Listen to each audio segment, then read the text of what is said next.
Gear लगाई ललकाई हे यार हटाई दलकाई गेयर लगाई ललकाई हे यार हटाई दलकाई कैसे के दबाई चले लगाई ये सखी तरकबा वाला फरकबा में पोछले लगाई ये सखी तरकबा वाला फरकबा में पोछले लगाई DJ Amit Tiwari Apahar.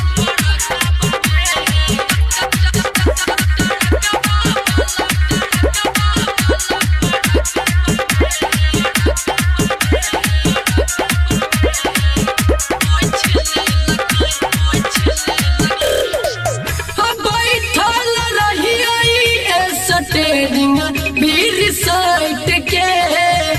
लगल चुआबै मोबिल हमरा के पलट के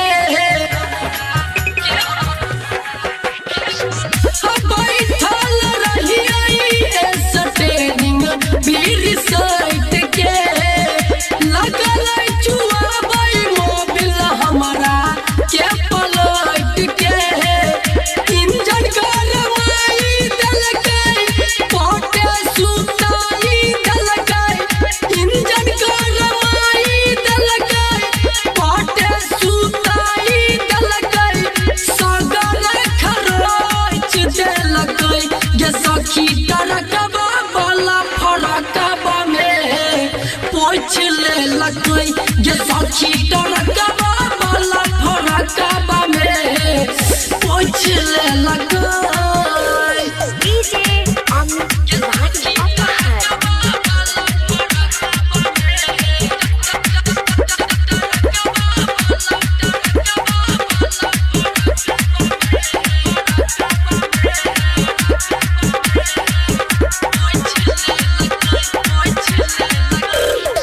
राइटर रंजित ऋतिक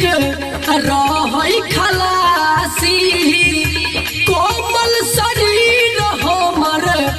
दिल कोई के नासी राइटर रंजित ऋतिक रहै खलासी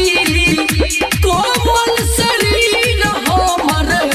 दिल कोई के नासी ध्यान के सब बाबू भए गेलिए हम बेकाबू ध्यान के सब बाबू भए गेलिए हम बेकाबू देह पूरा नाच ले लगई ये सखी तरकबा वाला फरकबा में पोछ ले लगई ये सखी